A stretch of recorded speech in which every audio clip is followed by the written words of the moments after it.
Hi Land Access Trainers, I'm Kip Kolsinskis. I work as a consulting conservation scientist for American Farmland Trust, and I was part of the group that helped develop a lot of the training that you're using. So today, as a trainer, we would like you to have a better understanding of how to go about the site assessment process. So again, everybody has skills that they bring to the table, so certainly part of it is for you to understand and think about what your level of skill and comfort is in evaluating a piece of property. Maybe you have a background in carpentry or the trades, or in soils, or in livestock. So you can certainly bring those skills to a site assessment, or help you determine what other skills and individuals you might be able to bring into the classroom or out into the field to do the site assessment portion of the training.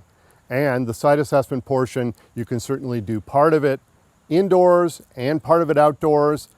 I think it's a lot of fun to do the whole thing outdoors, and there are also some preparations that we'll talk a little bit about getting ready for the site assessment. So what I'm planning on doing is really building off of the site assessment worksheet, and hopefully you all have taken a look at the site assessment worksheet. And there really are 7 major features that we're going to assess in this site assessment training and workshop.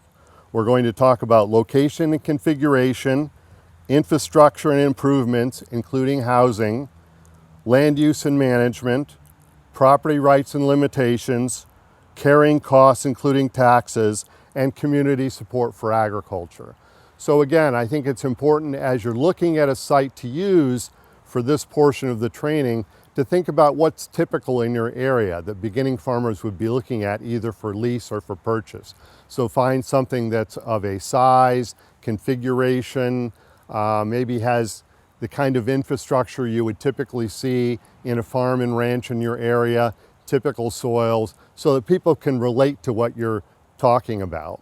And I think that's important that for the participants in the workshop, that you really get them to be able to think about how does this relate to my business plan and my potential farming operation.